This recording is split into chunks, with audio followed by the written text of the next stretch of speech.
there. Saturday night, Comic Con home stretch.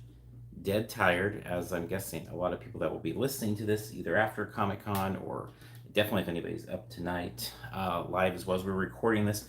For those that listen to in playback or audio later, it's after 10:30 here on Saturday night, and it is the home stretch here. We've been here since Monday, so we're what is this, day 5, day 6, whatever it is in the whole thing now. Yeah, I guess day 6. So we'll be heading back home on Monday. But before that, we want to come back and talk about a little bit of Thursday night, because we left off in the last recording right before the nighttime festivities of seeing Haunted Mansion, and then Friday and Saturday, and that'll kind of bring us up to date. So where we left off last time was with the Haunted Mansion offsite experience, which was a surprise. We talked about it in the last episode.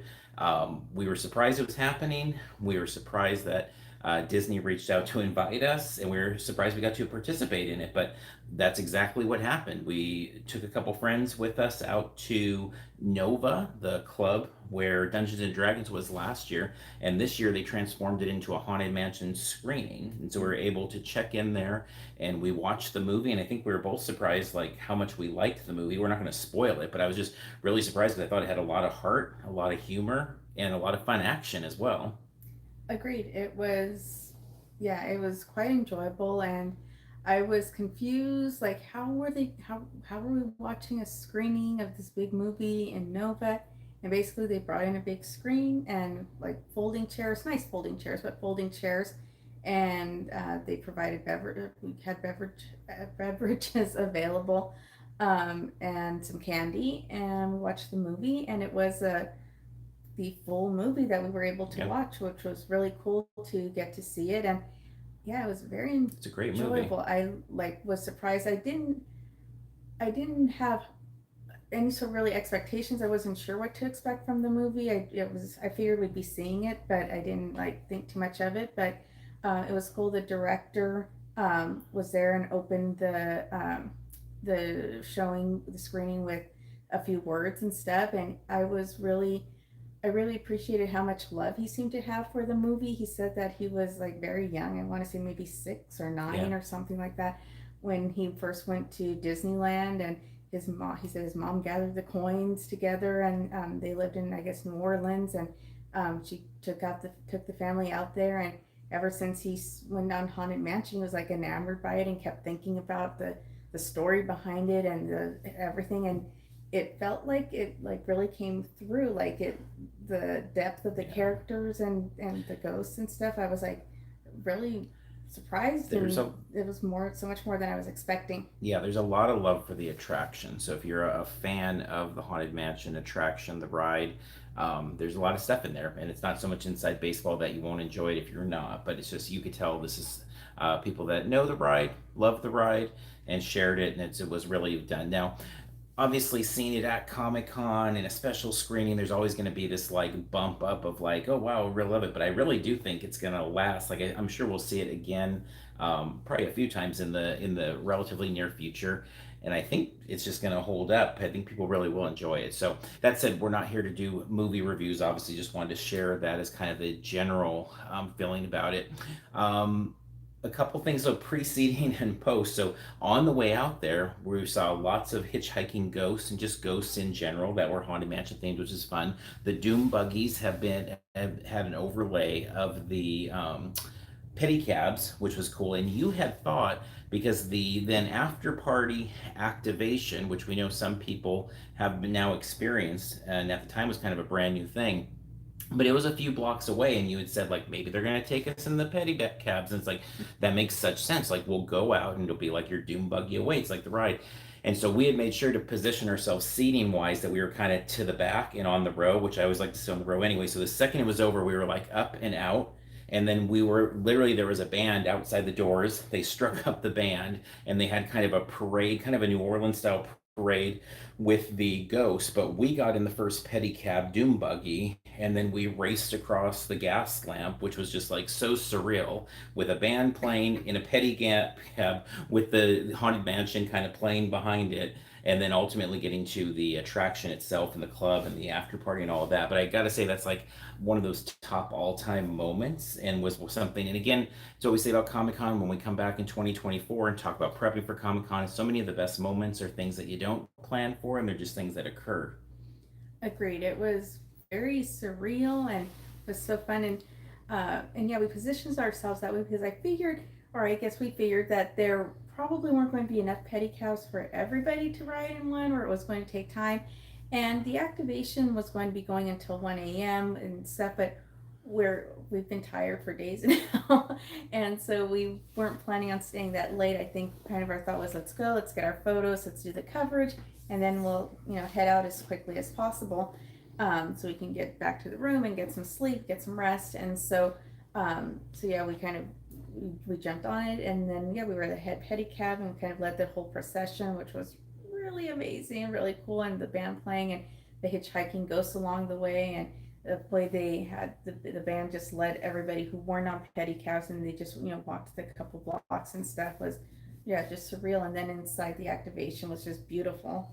Yeah, and we put a video up of that if you didn't get a chance to experience it or you're not at Comic Con and curious about it. But the attraction itself was, well, I mean, there was a party to the right and photo ops and music and open bar and all of that was kind of separate. But the thing we were most interested in and went to directly was a closed off room that was kind of a haunted dining room scene. There was a couple coordinated kind of sound effects to kind of give little jump scare things and holograms and whatnot. And the big thing was like Madame Leota kind of floating above the table in the middle. But we've got video of that up on the channel of interest. And then also, as part of the movie, was getting one of the posters of the Hatbox Ghost. They also gave these out at the Hall H panel for the Collider panel with the director talking about it. So a really great experience and very unexpected. Something we didn't even know was coming as of what a day. I mean, I guess it was just about 24 hours before that kind of came on our radar. So again, a very Comic-Con thing for sure. Then turning to Thursday morning, a couple things just kind of, we got there tired as everybody is at Comic-Con in the morning and started racing around. You found the Ahsoka posters at the Lucasfilm Pavilion, which I did not know they were even giving away, and I guess we totally missed on Wednesday preview night. But basically, they're at the booth each day for a short amount of time, and then they are gone. But the Lucasfilm Pavilion is all decked out in Ahsoka stuff. There's a chopper there as well, and so seeing the Ahsoka poster there, pretty awesome. A great grab, I thought. There some other things just about kind of swag on the floor and things like that of grabbing in the mornings. Dark Horse is back, and I tweeted something about today and put it on Instagram, but just they're just so awesome. Like the Dark Horse booth is back, and they're back in a good way, and they're doing all sorts of awesome stuff. They've got the lanyards back, they've got actual pens that are usable, they've got Stranger Things bags, they've got what else? Bags. Hellboy bags, something else. Pins. Yeah, another pin. Yeah, oh yeah, the Dark Horse pins. Like basically they took a year off from Comic-Con, and so many of these booths at San Diego have just not been as good the last. They started to slide down, and for obvious reasons with the pandemic, and it is what it is. And I think a lot of us just kind of expect a little bit lesser from booths since 2019. But Dark Horse was gone.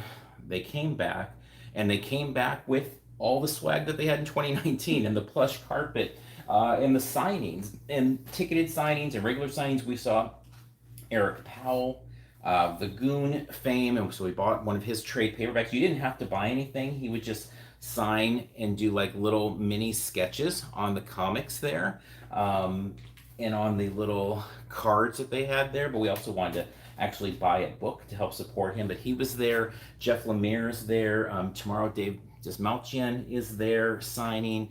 Patton Oswalt's there signing for Minor Threat. So Dark Horse, it's just like it's this portal to the past, which makes me very happy that it's a booth that hasn't, because I'll say one thing we've seen a lot of, I think, at this convention, and not that we hadn't seen it before, but definitely we've moved into a world where I feel like, 9 out of 10 booths want to hand you like a postcard sized piece of paper with a QR code on it.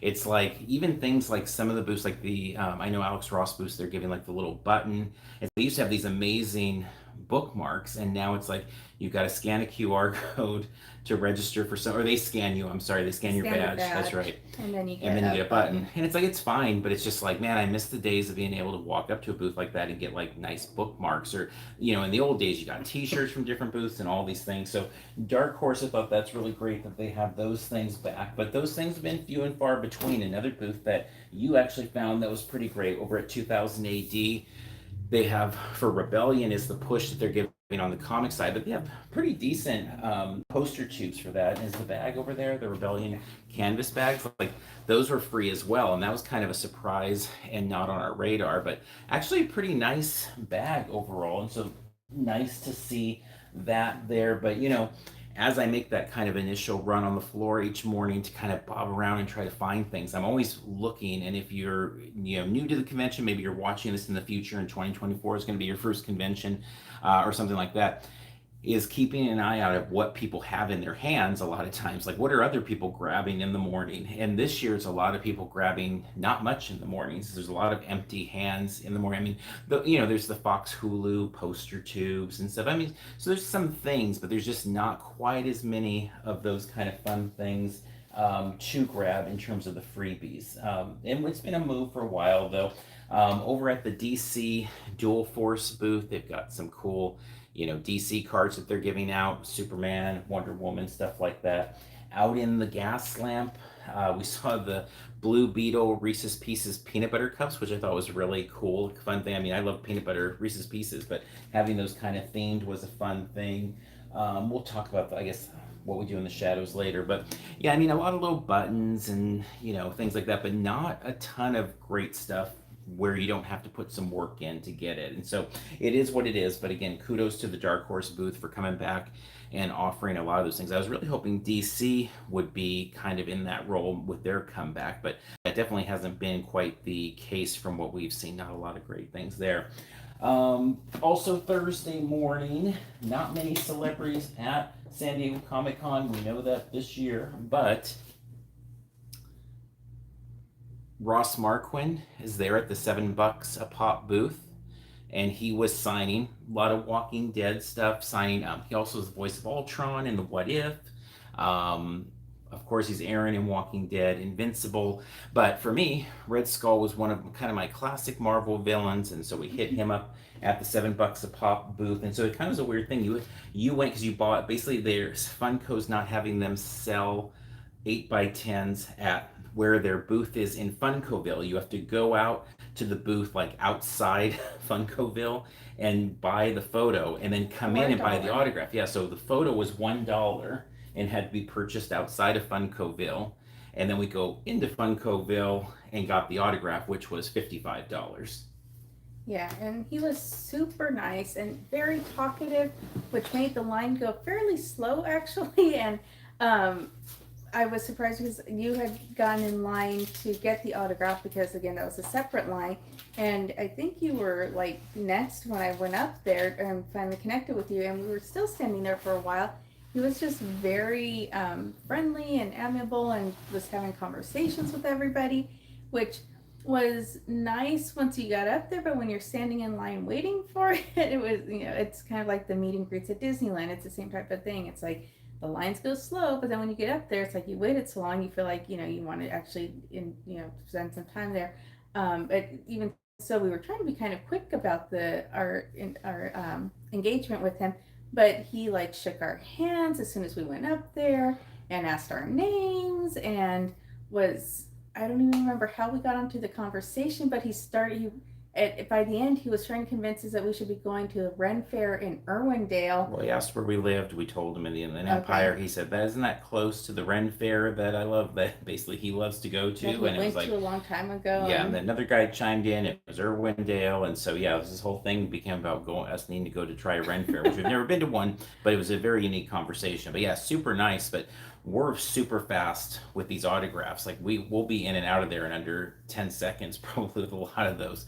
And he was very talkative, and it was not under 10 seconds with him. So super nice guy, though. Yeah, it was very nice, and it was cool that he took the time. And I'm sure if we ran into him today, he wouldn't like even recognize us or remember us, but he like took the time. So at the time it felt like that, but it was funny because as he was talking about the Ren Fair and how we should go, in my head I'm thinking, oh my gosh, we cannot add another type of event into all the stuff that we do because we already do so much stuff, and it's like it's very tiring at times. And Yeah. as we're on Thursday, at Comic Con, and he's talking about this other event, I'm like, oh no, we're not going to a Ren Fair. That I don't have the energy for that. But it was a cool interaction with him and stuff. So that was really a fun thing, and I'm glad that that went well. Yeah. Another thing about the floor on Thursday, and that bleeds into, I'm sorry, Friday and more Friday and then Friday to Saturday, but is the I'm confused on my days. is NECA has all of their exclusives left, which are with walk up and no line, which is pretty surprising for them. The turtles have not sold out. The Creature of the Black Lagoon, the Glow in the Dark has not sold out. The Alf has not sold out.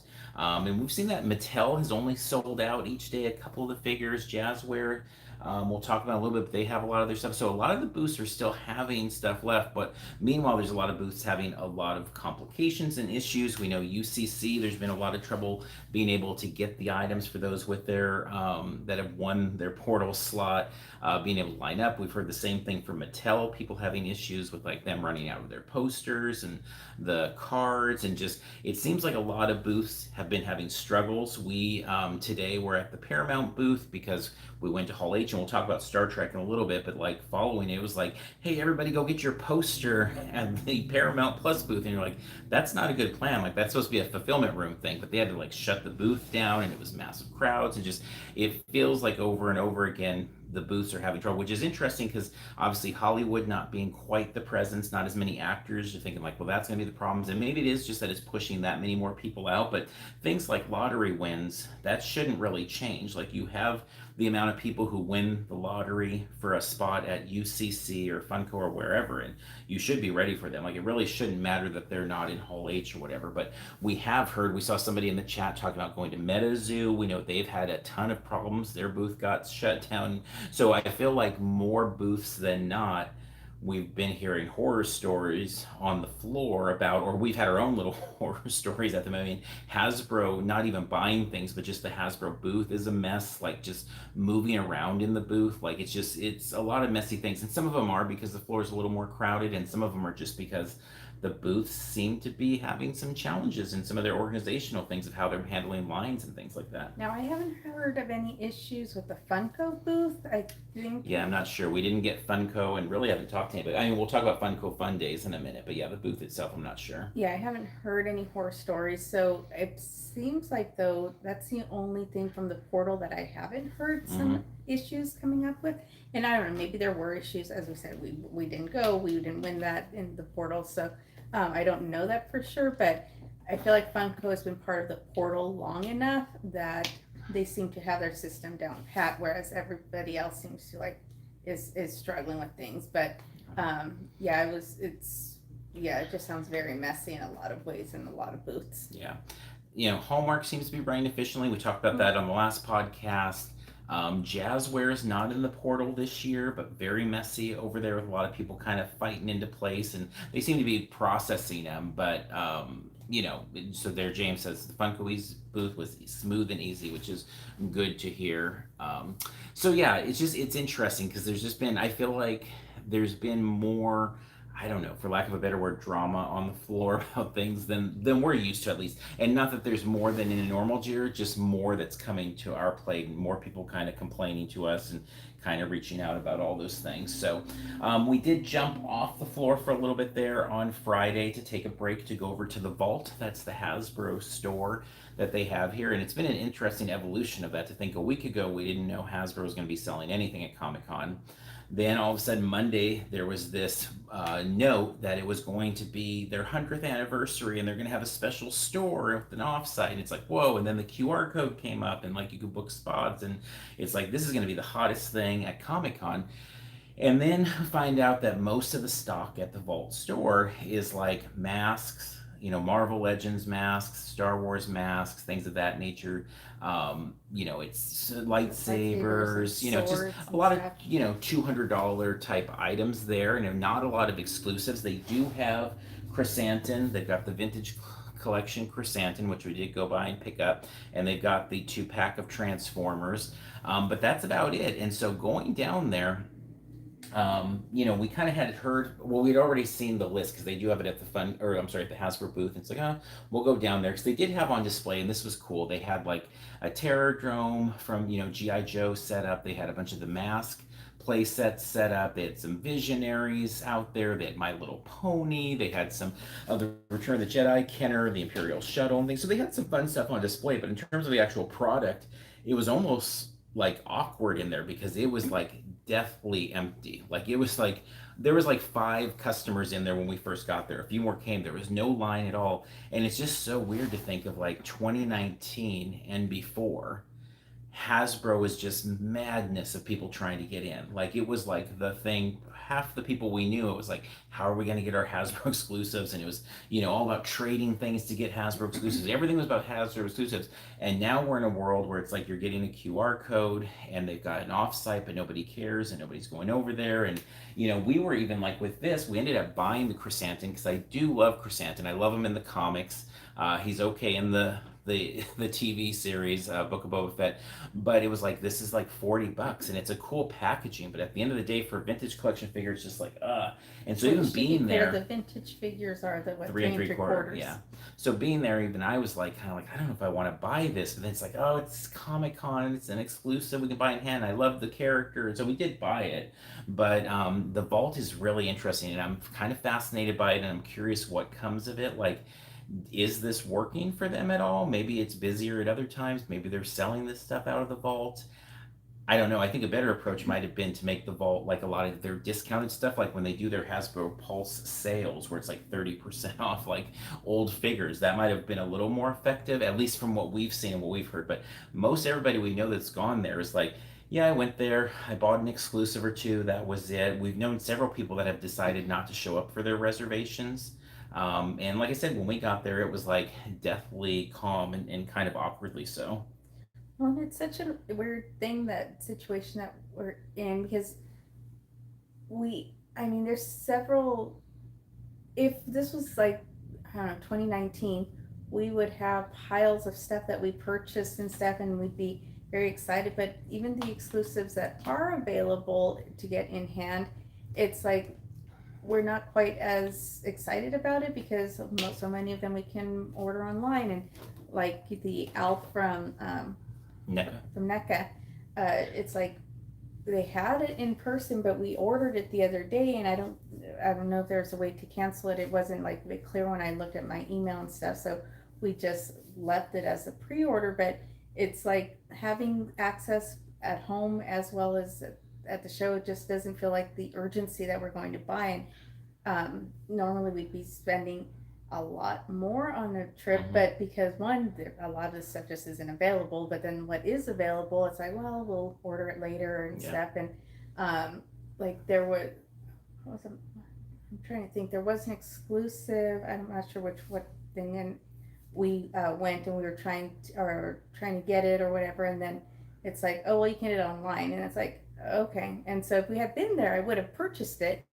And now that it's been, and now I don't even remember what it is that I'm referring to, but it's like I've lost interest because I couldn't have it in hand. And so I don't know how these sales compare for these companies versus having them in person. And it was one thing when it was right out of the pandemic and there was all the shipping issues and stuff, and they couldn't get it in hand.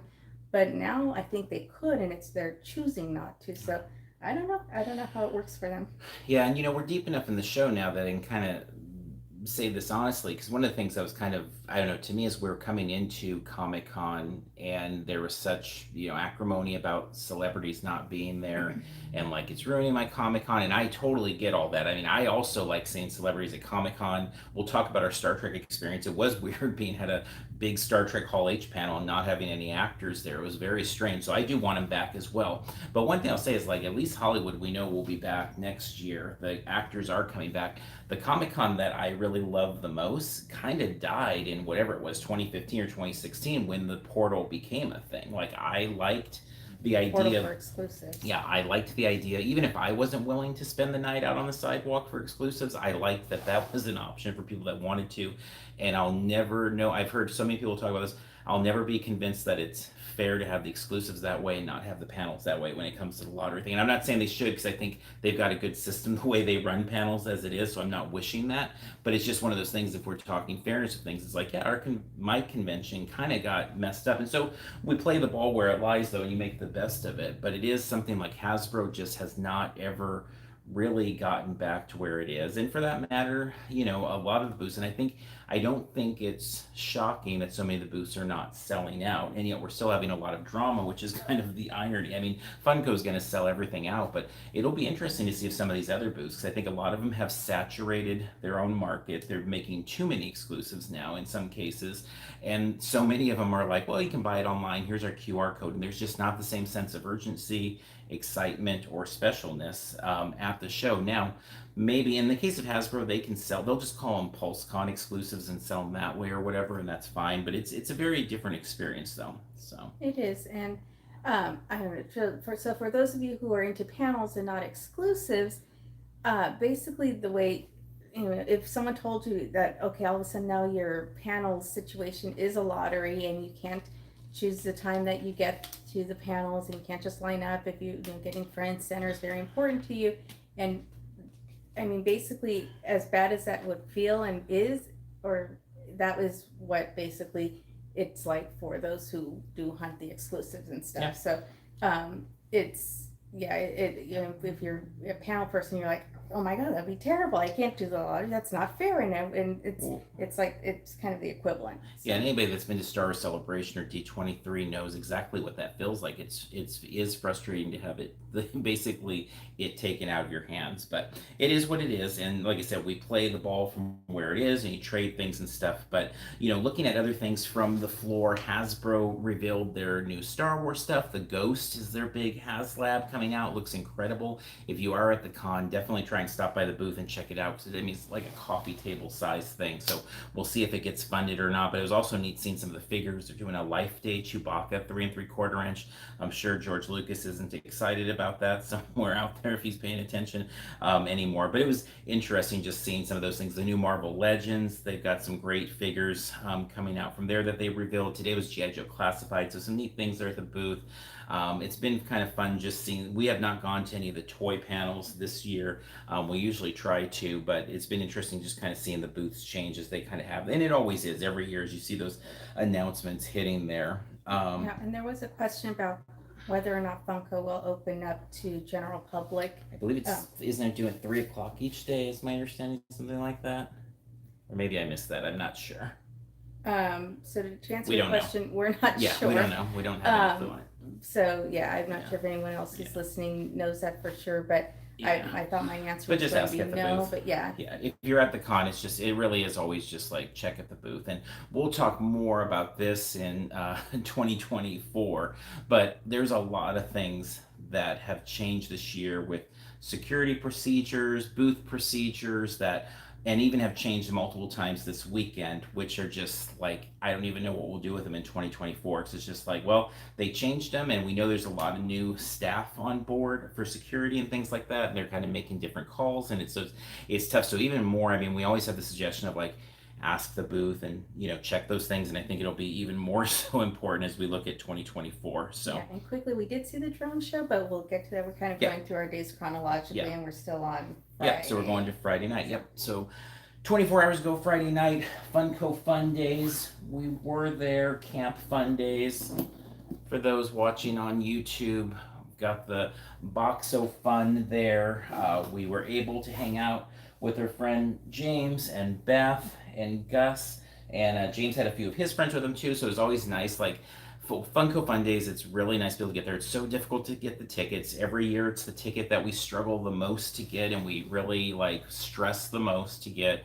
But once you get there, it's so much nicer when you have a table, and so the table seat 10 people. When you know all the people at your table, because everybody gets a seat, but they kind of see, if you have a group, you all sit together, and you have to be there at the same time. If you're not there, you basically can't sit together. And so we at the there's there are tables of 10 usually, and we We had had nine, nine. yeah. So, and So someone else joined us. But interesting being outside for those that don't follow Fun Days or Funko, the Rady Shell.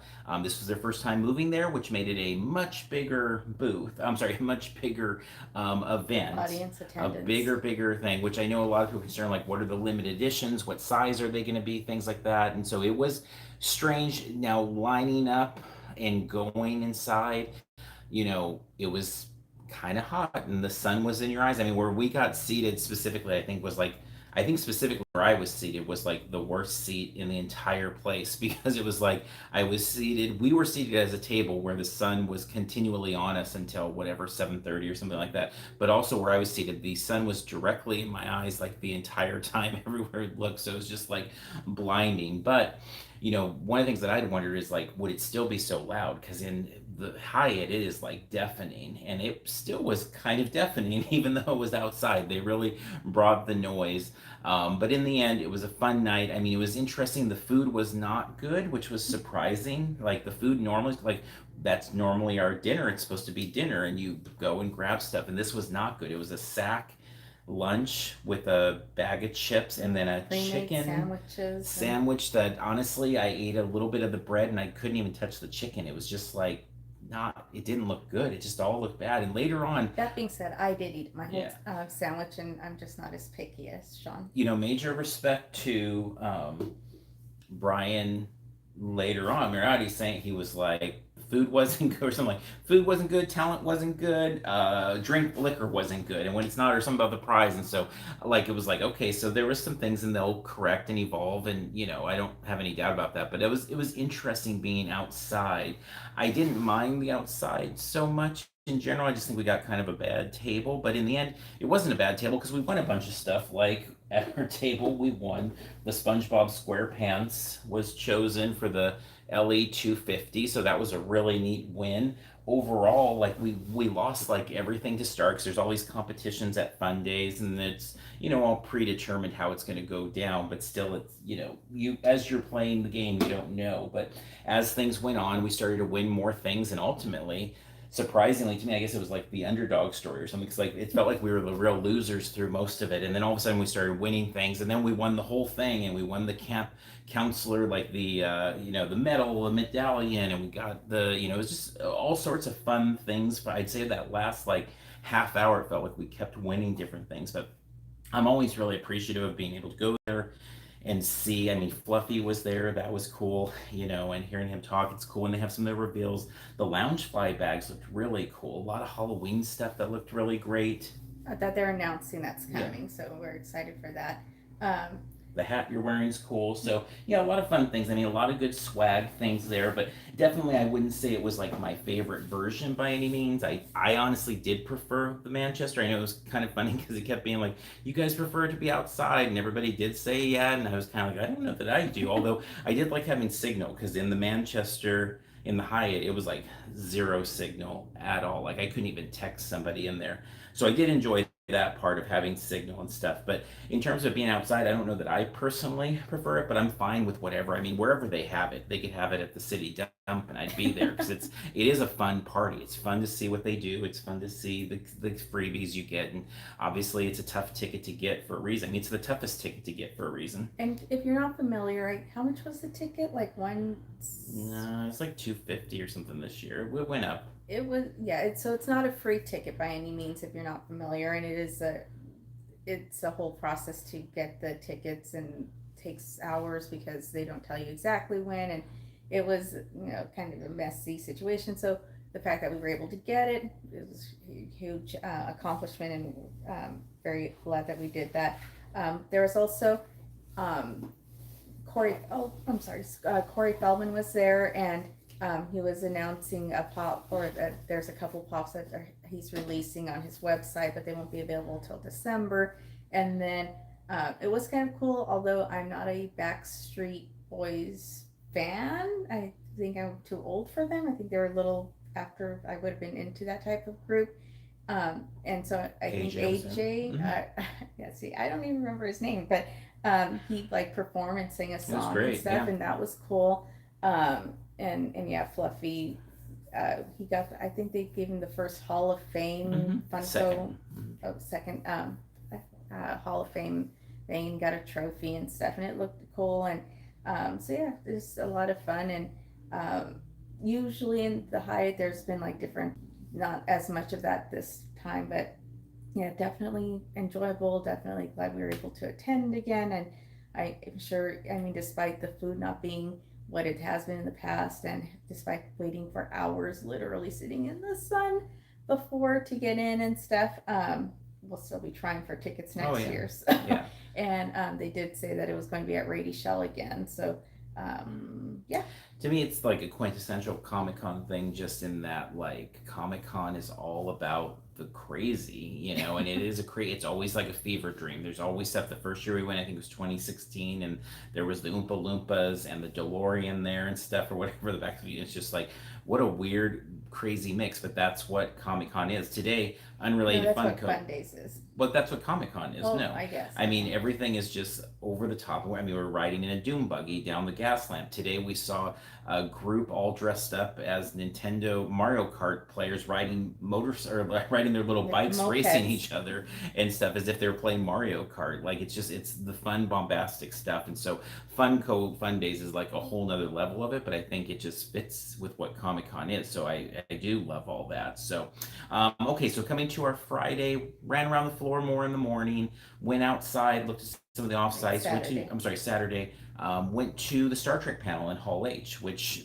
Hall H all this weekend, pretty much just walk in, which is how a lot of times, with panels in general, we'll look for soft spots in the schedule at, Ballroom 20 or wherever it might be. And to this year just happens that when looking at the big rooms, they're soft most of the time. Now, that doesn't extend to like 6A or some of those types of rooms. A lot of those 6BCF or whatever, those have been really busy oftentimes. A lot of the comic panels have been overwhelmed, and things like that. But for Hall H, going to the Star Trek panel was quite easy, and it was kind of interesting how they had it. And I think a lot of people would have liked this in general for the properties they love. Like, I know to me, to me, Marvel should have been there, and Kevin Feige could have just told his 5 favorite memories of the Marvel Cinematic Universe. Whatever, like, we're not going to have a normal year. We're not going to have the celebrities out, but there were things that these companies could do to still say, hey, fans, this is a messed up situation, but here's something. So I thought what Star Trek did, what Paramount Plus did, was pretty cool all in all. They had Scott Mance, the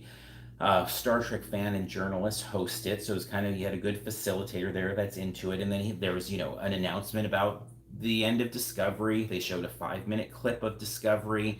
Fans liked that. It was no executives there, no one from the studio was on stage at all. It was a journalist. But it's like, okay, here's a little love for the Discovery people.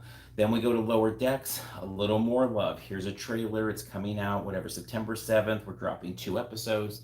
Then we go to Strange New World. Here's some key art. Here's a poster we're doing for you guys, which ended up being a disaster, but they showed them the art. We're doing a musical episode. Okay, now let's watch Strange New Worlds together. It's the crossover episode that we announced here a year ago with Lower Decks, and now you get to watch it communally as a group. And so I thought it was a really good bone to throw the fans of like, here, you can watch this episode together. It's better than nothing. It's better than just even flipping on and just showing a screen. It was more than a screening. There was some news. There was some artwork shown for each of the properties there. And in the end, Star Trek fans got to celebrate for an hour and a half. Not anywhere near as exciting as a normal Hall H Comic Con year, but still, I think a pretty decent prize for this year. Agreed. I mean, yeah, it was, I think, enjoyable for what the situation is this year. And it's always kind of interesting and fun to watch these types of shows that have strong fandom, a strong fan base and stuff, and to watch a show together. Like when we watched the episode of What We Do in the Shadows, was it last year? Mm-hmm. And the entire audience like singing the intro song together and stuff was fun. And it's kind of, I don't know, heartwarming to be in a room full of kind of relatively like-minded people who everybody has an appreciation for the fandom. And whether it's the original series or next gen or Lower Decks or whatever the fandom is that was that is their thing. it's cool to that everybody there is kind of enjoying it. And that was the feel today. I was like watching the show, well, even watching the kind of the trailer for the musical episode, or the teaser, whatever they called it. Everybody was excited for that, and the discovery. It was like just every part of it. Everybody was exciting, even though the actors weren't there, and there wasn't anyone from the executives there or anything like that. But it was really enjoyable and fun to watch it together and stuff. And then they showed, as we kind of alluded to, he said that everybody could go over to the Paramount booth to get a poster for oh my gosh, what's For the it? musical episode. Yeah, which is called Strange what? New World. Oh, Strange Rhapsody, something like that. I Yeah. think.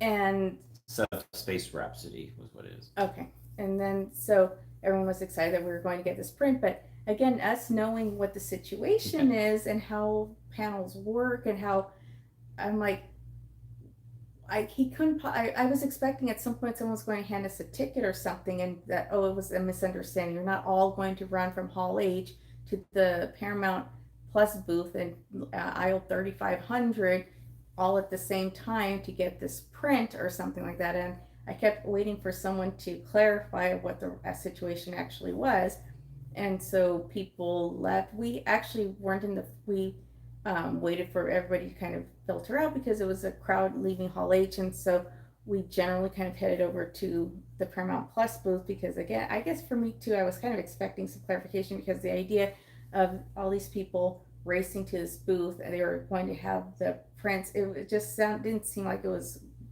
correct. And then so we got to the Paramount Plus booth, and it was a huge mass of people with security just yelling at that by the time we got there. And they didn't seem to be handing out the prints yet. And you basically told me just to step out of the area because at my height and my size and stuff, those crowds could be messy, because it seemed like it was a messy situation.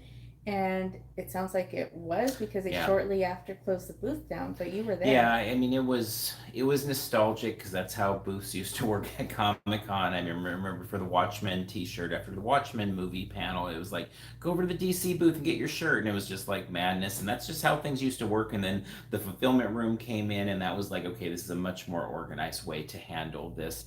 But this was reminiscent of those days and so no one at the Paramount Plus booth knew what was going on. In fact, later on, heard several of them bad mouthing Scott Mance for ever saying that. So I don't know where the communication gap. But security, it definitely got exacerbated. Security started calling people losers for being there, and like that's not a great tone when people are already not getting. The booth just got shut down, and that was the end of that. And we'll see. And a couple people got their posters. I think about 20 people got posters that I saw.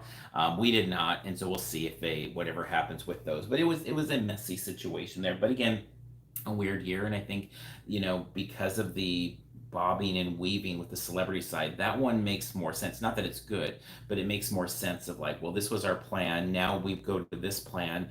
And there's probably key executives that kind of, or key facilitators for Paramount Plus that maybe just weren't here because they didn't have celebrities to host on stage, so they just sent the journalists off to take care of things. And he was excited about the poster, and so it is what it is.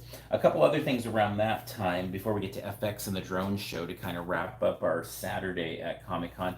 Did go by the IDW booth to kind of keep in the Star Trek realm. If you are a Star Trek fan at all, the IDW comics right now are incredible. Like, I've never been a Star Trek comic book fan at all, and I am such a Star Trek comic book fan right now. And so this is the variant for Day of Blood. It is a really fun. The Defiant book is super fun. There's just some really good Star Trek comics right now, and they're all early in the runs if you're interested at all. Also today picked up a $10 shirt, which is just like, you don't get $10 shirts at Comic Con, but Deathlock. Love Deathlock. I found a $10 one. There's a booth over towards the Blizzard side. It's about 2 rows away from Blizzard, I'd say. And they've just got a couple big containers of $10 Marvel shirts. They've got Black Panther and Warlock and Spider-Man and like some good quality stuff that were like, I've seen that shirt and these other ones at that con for $25 at that booth, and I guess at some point they're just like, hey, this isn't selling, nobody wants Deathblock, so I was able to get it for $10, and then picked up a Green Goblin one to stick with that Marvel theme. That was on that same row at the other end, and that was in the 20. Their shirts were 25 and like two for 40 and stuff like that. But we also picked up the Jazzwares. They had the Halo left over. They also had Fortnite left over, so we picked up. It's just a really cool, bombastic looking box, and the car is all black light and stuff, so that was fun. All their Star Wars, the Squadron stuff, were sold out early and things like that. They had the costumes left, but wasn't interested in that. But I thought the car was pretty cool. And then, if you want to sign the poster real quick, our friend Steve, so kind, because we did not get any, we're not able to get into like Mondo or any of those, but he got us the Peanuts print, which is incredible. So those that are listening at home, I should get out of line and go home. It's Charlie Brown in the middle of the line here, and it's such a good looking print. It's so cute and fun, and perfectly fitting with Comic Con, because it's a question I think people ask themselves all the time at Comic Con: is this good? And it's from the Peanut strip there. So huge thanks to our friend Steve for getting this for us. So that was one of those exclusive that, like, for me, you see it announced, and it's like, we see it announced. Our friends over at the unofficial blog have it up there. It's like, that's awesome, but like, there's no way I'll get it because there's only 170 of them, and it's at the Mondo booth, and I'm done. And so he took the time and was able to help us out and get that, and that was an incredible gift. Like, super appreciative. And then that leads us to our night. A couple things. We did the FX offsite. We also, well, we'll just say real quick, a plug in. People that are, Comic Con people maybe already know this, but we had not eaten at Odyssey, the Odyssey Lounge, the bar that kind of overlooks the FX activation at the Hilton Bayfront. But it was your idea, like, let's check it out, because we realized we had an appointment at FX at 8. The floor closed at 7. It's like, well, it'd be nice to eat something because it's going to be too late after, and we're going to be doing this live, and it'd be nice to try to eat something. And so we checked up there, and we got this really amazing margarita flatbread pizza, like really good, and it was $20. And we had these It was terrible, enough for us to share. yeah. And earlier in the day, we had these terrible.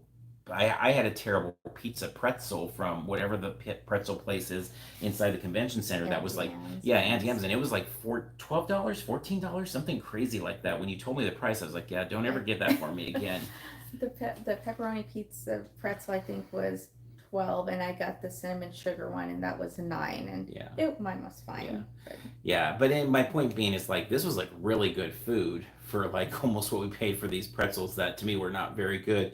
And so if you are in, if we are looking in 2024, you're coming back, you've never been there, definitely try the Odyssey Lounge if you're interested in that thing. They had some really good deals and good service. We're in and out of there fast and made our appointment then for FX. So at the FX activation, so this year, unlike last year, it's not one linear path. I think we talked about this like in our update videos as we were kind of following along with the build, but basically there's access into the experience, which tonight by 9 p.m. there was no line at all to get into the main experience. So like anybody, we had a press appointment, but even if like anybody could just get into the main area there. But then the individual activations have their lines. And so there's what we do in the shadows, which was the garden scene, and there was an actor or two out there, and you got to take a picture sitting in the chair, and we got a beach ball. We had a what was it, a popsicle and You could either get a popsicle or an inflatable beach ball, and the popsicle had some sort of like, it was on like a kind of like a card, and it looked cool, but I wasn't really in the mood for a popsicle at the time, Yeah. and I'm like, I don't think we can get this back to the room before it melts, so we went with the beach balls. Yeah. And then next to that is the Shogun stage. And so promoting Shogun on FX, they have a stage there, and they had a couple different performances in the night. I mean, one performance that they feature is Shogun's, and it's basically like a stunt show. And so the one that we saw was, I think it was called Ninjas at Night or something along those lines, but it was basically a couple Shoguns and a girl kind of defending the girl going against these ninjas that had, tried to attack them or whatever. And so it was a really neat, like, fun stunt show. It was pretty short. I think it was like 3 minutes or something like that. But it was a cool, like, coordinated show for the amount of time. Like for Comic Con, you don't have a lot of time for coordination here, so I thought it was pretty good for that amount of time there. And then the other thing that they had there, which was really fascinating, and I had no clue was a thing, but it's a group called Kadamo Teco, and they're from Pasadena, and they basically do a performance art of what is called Monchitsuki. And so the performance has combined, this is a quote because I looked them up as a group, and what it says is, it combines the age old tradition of hand pounding mochi sweet rice with the sounds of taiko. And so it's like them creating this, they actually gave samples of the food out there, but like it's all coordinated with like the crowd clapping and music and all these things. And so we have video of these things either up on our channel now or going up on the channel soon. So if you're interested in those things, but those are neat like uses of the stage. And what was nice too is like if you made your way into if you make your way into the activation, that's something you can do without waiting in line. I mean, there's people gathering around the stage, and so you have some competition there to get a spot where you can see through. But it's nice, like there's no waiting for that. There's other photo ops like the FX drop background, some of the poster art. No waits for those as well. Now, American Horror Story was not available to us, so we actually did They talk. said it was a daytime only thing. Yeah, So and I think it's because of their actors.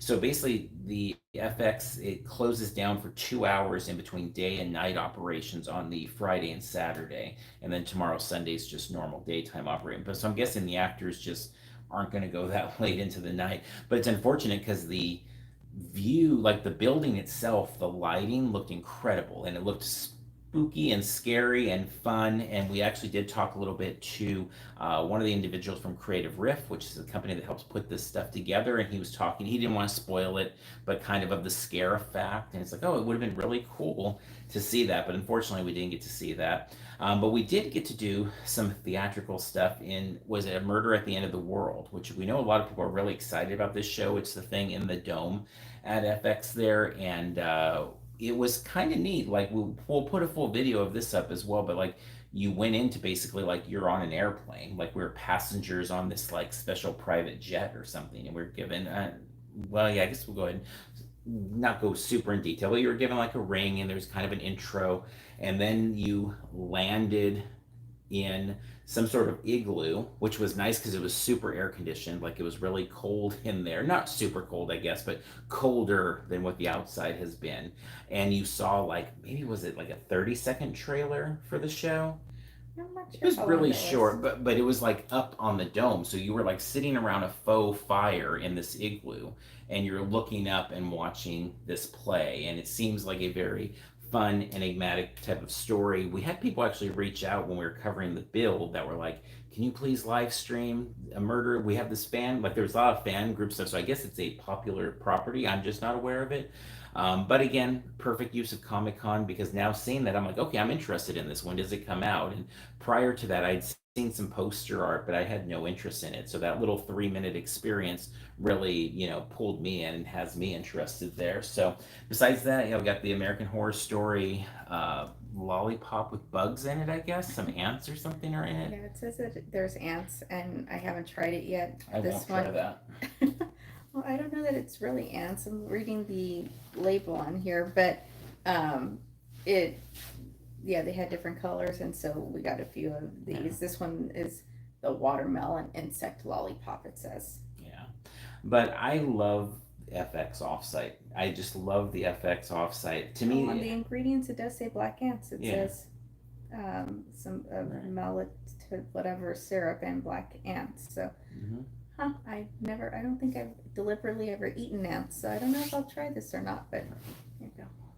Like I said, last year may have been. I liked last year's FX, but I think it was one of my lesser favorite. I like it more this way, where there's individual spots and you can kind of pick and choose what you want to wait in line for. Even though we had a press appointment and didn't have to wait, I just like that idea more of like, well, I'm not into American Horror Story, so I can skip it if I want, or things like that, versus being forced to do it. Like, because we saw that last year, there was people that didn't want the scary stuff, and so when we went to the American Horror Story part, they were kind of just not very interested and not into it. And this, it's kind of nice to pick and choose. But I really Petco was what got us into offsites. I think like when Petco Interactive Zone was kind of born back in whatever it was, 2012 or whenever, it was like that was the place to me. That's what FX has become for me. Is it's just like a nostalgic spot, and I love their soundscape. I love their lighting when they do go at night and stuff like that. And so it was a lot of fun. But while we were there, I totally forgot.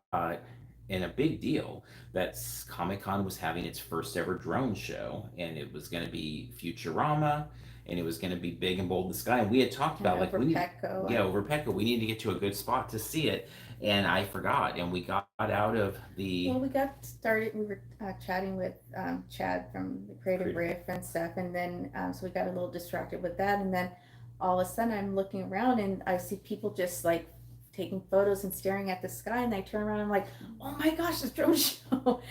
And so we watched the drone show and from the FX offsite, which yeah, actually it was kind of worked. cool, and It, it it worked. worked. It And worked really well. yeah, I think the thought was you can see the drone show from most from a lot of areas in the gas lamp, and we did have a pretty clear view of it, which was cool. And yeah, I thought it was a really fun. I think it was Really like fun. 8 to 10 minutes long Yeah, or something like that, um, of a drone show, and basically it like kind of flashed through the main characters from Futurama and had kind it's of the great. Yeah. rocket thing and Yeah, it ended up being around 8 minutes, I think. And, I know as theme park fans, we see it over with the Dark Arts show at with Wizarding World of Harry Potter, University's Hollywood. We've seen it with Disney in other countries more so, but not so much America. But seeing it there at Comic Con was really cool, and it felt very historic. And so from there, we rushed back to the room to do this and need to get to sleep and stuff. So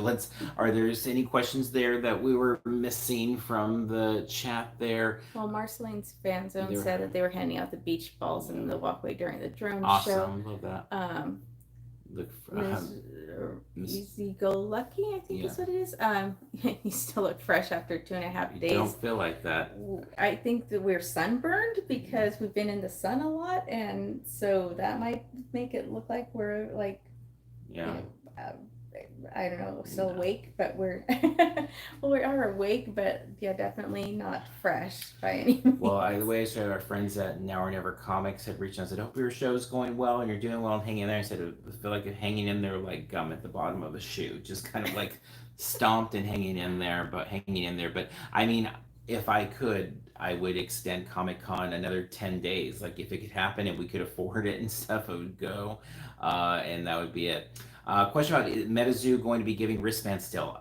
We don't know. We've not gone to MetaZoo. We've seen the booth be very messy every time we walk by there, but not familiar with what they're actually doing. So not a booth that we have encountered. Last year, I had gone there a couple times and got like freebie packs of cards and stuff, but this year not. My understanding is that whatever was the problem on Wednesday and Thursday got corrected and things have been smoother, but it definitely has been very crowded over there. But I do think that they are doing wristbands, but I'm not positive about that. What I would do is do a search on Twitter for MetaZoo and see if there's anybody talking about it that's saying what their experiences are there, because I don't have any firsthand experience. Or check their social or their website. Yeah. There might be some information there, but Yeah. yeah, probably on Twitter, someone will have commented on it or something, and you might be able to get some information there. Yep. All right, so we are going to go ahead and wrap up there. Thank you all that tuned in. I'm surprised how many people turned in this late at night on this Saturday night here. Hope if you're at Comic Con, you're having a good one. If you're not at Comic Con, hope you're enjoying it from afar. We will be back tomorrow night to do our wrap up of the whole convention, kind of talk about our experiences from Sunday. And any kind of general thoughts. We've been making our list for 2024 of things to help us for planning, and so maybe we'll touch on a couple of those things. And so join us if you'd like. We have our team dinner kind of going away party for again with the unofficial blog, and so that's at 7 tomorrow. And then so whatever time we get home from that, or not home but back to the hotel room or motel room I should say, we will fire this up and get back. So probably around 9ish, I would imagine, somewhere in that general area there. So we'll definitely post it on social. So thank you all for tuning in, whether it was live, whether it was a rewatch, or whether it was on the podcast. We appreciate it. As Marceline's Fan Zone says, time to rest before the final day. Sleep well, everyone. We agree with that. So, till next time, we'll see you online somewhere. Good night, everybody.